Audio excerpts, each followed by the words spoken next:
जय हिंद to all the defence aspirant. आज की इस वीडियो में हम लोग डिस्कस करेंगे डिटेल में उन टिप्स के बारे में जो आपके ग्रुप डिस्कशन को काफ़ी बेहतर बना देंगे।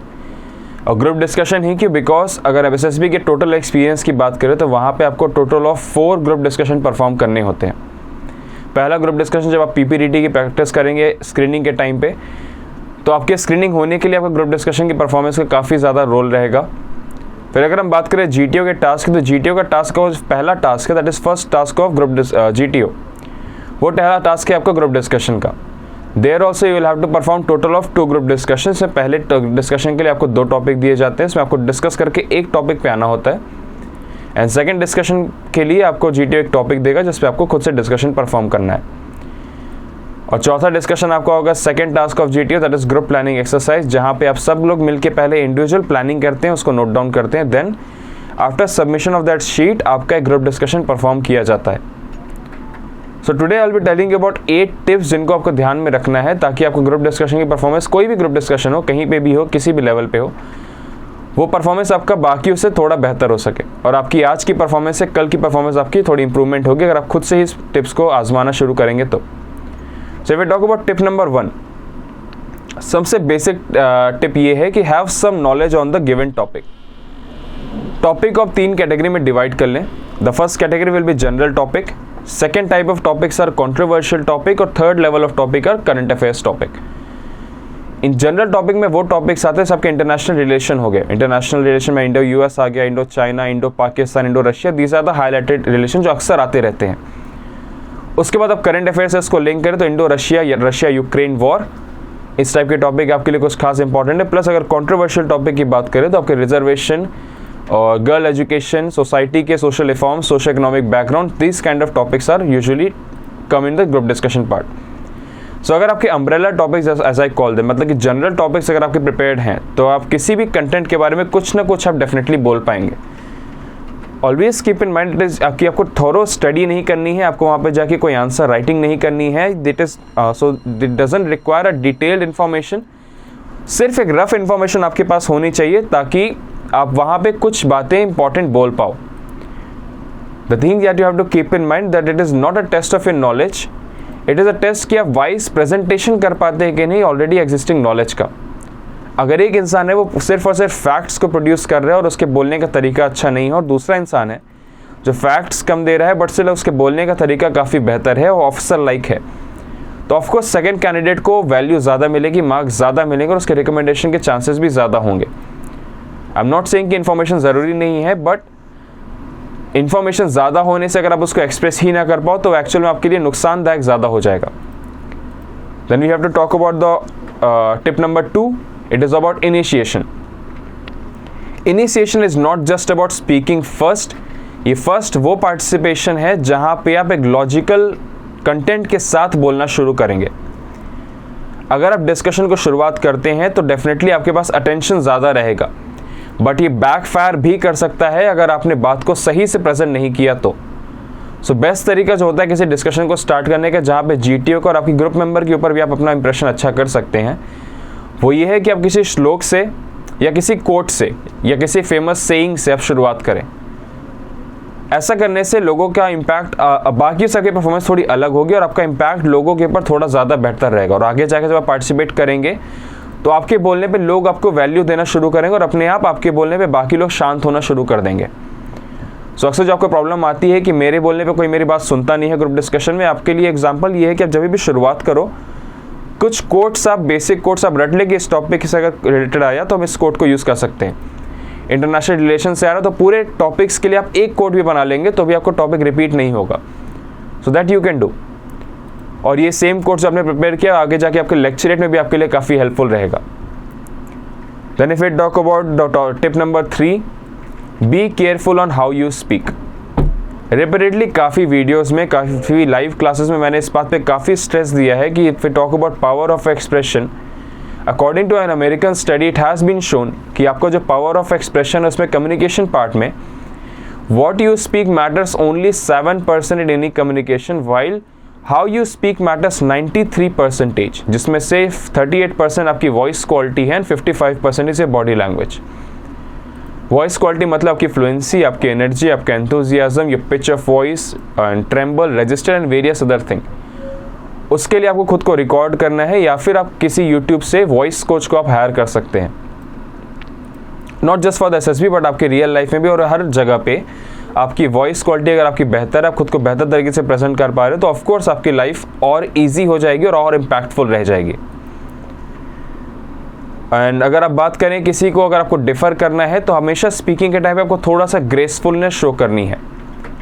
किसी भी ऑफिसर को अगर आपने देखा होगा, आपने कभी भी किसी ऑफिसर को ज़्यादा चिल्लाते हुए अननेसेसरी शाउटिंग के टाइम पे नहीं देखा होगा। They are graceful with everything. उनका गुस्सा, उनके एग्रेशन भी थोड़ा ग्रेसफुल होता है। सिंपल तरीका यह है कि सपोज आप किसी के पॉइंट ऑफ व्यू से एग्री नहीं करते हैं, so instead of saying that you are wrong and I am right, you can simply say that I beg to differ with you, और you can simply say I do agree with your point but according to me. आप उस बात को वहां पे सही बोल के पर अपने ऊपर अपने लाग रही है, आपका परसेप्शन से आपकी बातें इस तरीके से हैं, तो आप किसी को अगेंस्ट नहीं जा रहे बट अपने पॉइंट पे भी आप फर्म है। अगर आपको किसी को इंटरप्ट करना है तो ग्रेसफुल तरीका ये होगा that sorry I wish to interfere you because I would like to give this interesting point. ऐसा बोलते जो इंसान बात कर रहा है वो अपने आप शांत होकर आपकी बात सुनना शुरू कर देगा because he also wants to know some interesting point about the group discussion. Again, I would like to repeat the same point that this task is not the test of your knowledge. आपके knowledge का test यहाँ पे नहीं हो रहा है। Group discussion is a more of a test of your officer like quality, जिसमें से आपका इंटरपर्सनल रिलेशन काफ़ी इंपॉर्टेंट फैक्टर है। एनडीए के ट्रेनिंग में या फिर जब किसी भी एकेडमी की आप ट्रेनिंग में जाएंगे वहाँ पे आपकी इन्फॉर्मेशन आपके काम नहीं आएगी। काम ये आएगा कि जब अच्छे खासे रगड़े के बाद आपकी हालत ख़राब होगी तो अपने आसपास वालों का साथ कितना दे पा रहे। एक काफ़ी फेमस अफ्रीकन कोट है कि if you want to go fast walk alone but if you want to go far walk in a group. In the same way हमारे डिफेंस में अगर आपको ऑफिसर बनना है, अगर आपको बेहतर बोलना है तो आप अकेले बेहतर बोलते रहिए बट आपका सिलेक्शन नहीं होगा। जल्दी आपकी परफॉर्मेंस बेहतर होगी but it will not lead to selection. Selection चाहिए तो आपको लोगों को साथ में लेके स्टेप बाय स्टेप डिस्कशन को आगे लेके बढ़ना होगा। That you have to talk well and catch the attention of the assessor.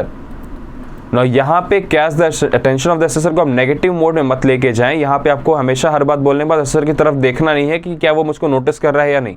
ये बहुत ही नेगेटिव इंपैक्ट जाता है। इस बात को खास तौर पे आपको अवॉइड करना है कि आपका आई कॉन्टैक्ट जो रहेगा वो सिर्फ और सिर्फ ग्रुप मेंबर के साथ रहेगा बिकॉज आपके ग्रुप इन्वॉल्वमेंट को शो करता है कि आपका ग्रुप एक एक्टिविटी परफॉर्म करना, आपका ध्यान यहाँ पे रहने के बजाय आपके अपने नंबर पे ध्यान है, तो लैक ऑफ ग्रुप इन्वॉल्वमेंट को ही शो करेगा। But what I believe when I say the catch the attention of the assessor, because कुछ टिप्स हैं जिनको आपको स्पीकिंग के टाइम पे ध्यान देना है। जैसे पहला, speak with clarity and put across your opinions. अपनी बातों को आपको साफ रखना है, वर्ड बाय वर्ड अपने वर्ड्स में जंबल ना करें, फ्लक्चुएट ना करें। It has to be a firm voice, depth of voice, और आपकी जो वर्ड्स हैं, वोकैब है, वो भी काफ़ी बेहतर होनी चाहिए। आई एम नॉट सेइंग कि आपको काफ़ी हाई लेवल ऑफ इंग्लिश चाहिए, बट एक बेसिक इंग्लिश का लेवल आपका अगर रहेगा तो वो आपके लिए ही कंफर्ट लेवल बढ़ाएगा। Second point, you should be a confident in communication. Most of the times जो मैंने क्लास में भी देखा है, कितने एस्पिरेंट्स को देखा है, जो दिक्कत ये है कि वो इंग्लिश कम्युनिकेशन को एक सिलेबस का हिस्सा बना दे रहे हैं और वो जब भी बोलते हैं इंग्लिश में तो लगता है कि वो किसी तरीके का लेक्चर देने चाह रहे हैं और स्पीच शुरू कर रहे हैं। बेस्ट तरीका इसका यह कि आप कम्युनिकेशन की प्रैक्टिस तब तक नहीं होगी जब तक आप किसी से कम्युनिकेट ना करो। थोड़ा सा कंफर्ट लेवल आने के बाद अपने हेजिटेशन को आपको रिमूव करना है। डेली किसी से बात करते time, might be your family members, might be your friends, might be anyone, जहाँ पे आपको बात करनी है हिंदी में बात करते करते शुरुआत में आप उसमें एक लाइन इंग्लिश की डालना शुरू करें। That can you please pass me that glass of water, a simple line. फिर धीरे धीरे आप उसमें आप पैराग्राफ्स को इंग्लिश में करना शुरू करें। फ्रेजेस को पहले, first sentence, then phrases, then उसके बाद पैराग्राफ। फिर कुछ महीनों में अपने आप आपकी धीरे धीरे इंग्लिश कम्युनिकेशन इतनी फ्लुएंट हो जाएगी जैसे आपने हिंदी बोलना शुरू किया। आप खुद हिंदी बोलते बोलते कब आप इंग्लिश में स्विच करेंगे और कब आप हिंदी में स्विच करेंगे आपको खुद ही अंदाजा नहीं होगा। आपको दोनों लैंग्वेज में इक्वल कंफर्ट आ जाएगा। And that comfort is actually what SSB board is looking for, not the expertise in the English language but the your comfortability with the English language, how comfortable you are in expressing yourself in that certain language. उसके बाद आता है आपके good English. Good English with I mean कि आपके जो grammatical mistake हैं वो सिली मिस्टेक्स ना हो, बिकॉज कई बार देखा गया कि आप मदर के बारे में ही और हिम लगा के बात करते हैं। लाइक फीमेल वाले में आपको हर का और शी का यूज़ करना है। इतनी बेसिक से इंग्लिश की मिस्टेक्स आपकी ना हो, बाकी कुछ ग्रामेटिकल मिस्टेक हर किसी से होती हैं। अगर अब आपकी बात सामने वाले को समझ में आ जा रही है तो फिर आपकी English communication is up to the mark.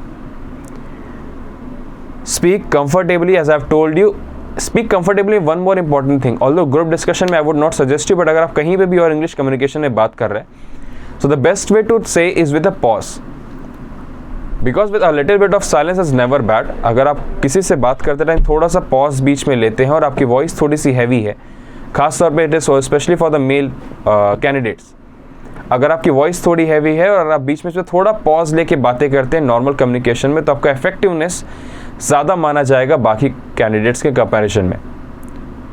Because जब आप पॉज लेके बात करते हैं तो वहाँ पे आपकी कम्युनिकेशन को एक अथॉरिटी से मैच किया जाता है कि if this person is taking time to speak, मतलब कि he somehow has certain power over us.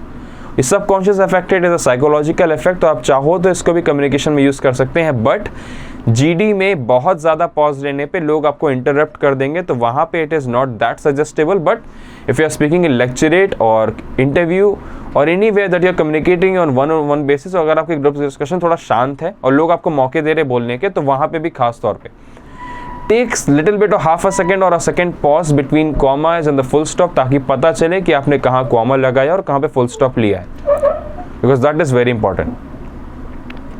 And if we talk about our fifth point, that is listen well. You will have to be a good listener. There is a Sanskrit श्लोक that says कि एक अच्छा वक्ता होने के लिए आपको एक अच्छा श्रोता होना पड़ेगा।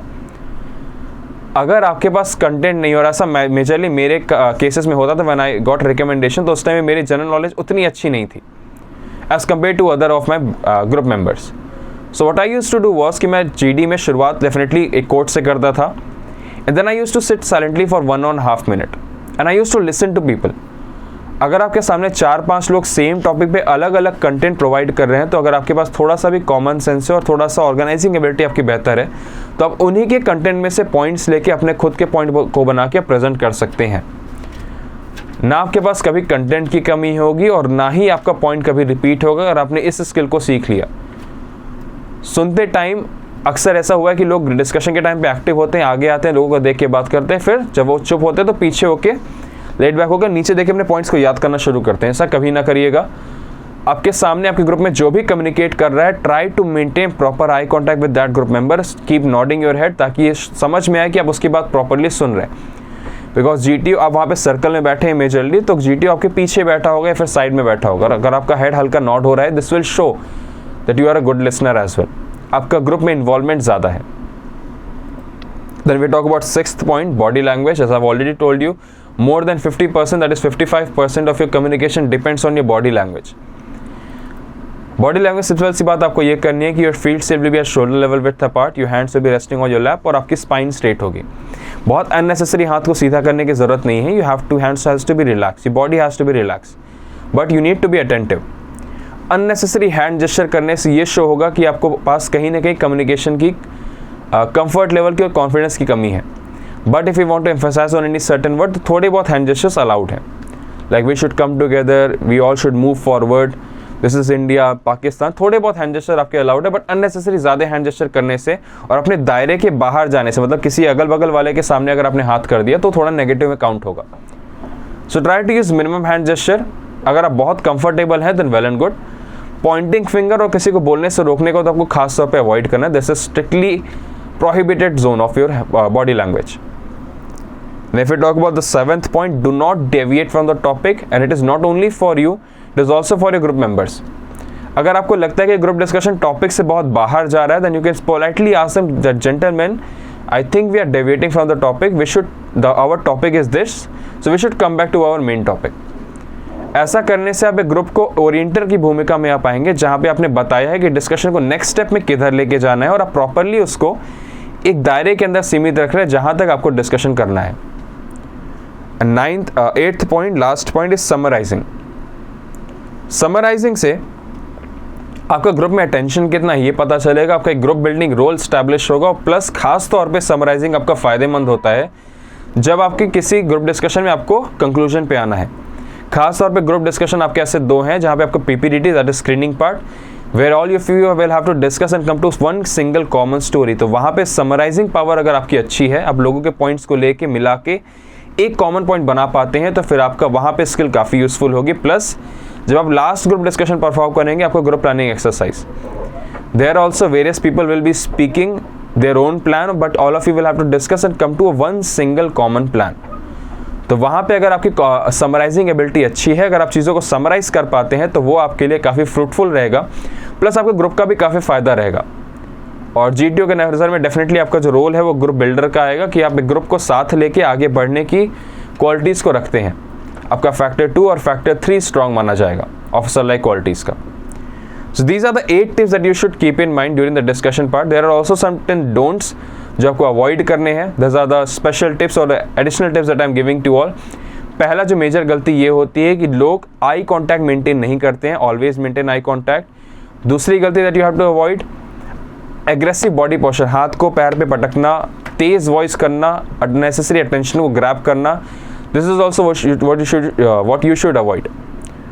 और लास्ट में आपका आता है फैक्ट्स को वॉमिट करना। फैक्ट्स वॉमिटिंग मतलब कि आपने सिर्फ और सिर्फ फैक्ट बताना शुरू कर दिया, दूसरे के पॉइंट्स को कंसिडर ही नहीं किया। एक पॉइंट ऑलरेडी डिस्कस हो चुका है आपने के बाद, आपके दिमाग में बाद में उसको लेके फैक्ट आया, बट आपने फिर उसके बारे में बोलना शुरू कर दिया बिकॉज आपके पास फैक्ट है।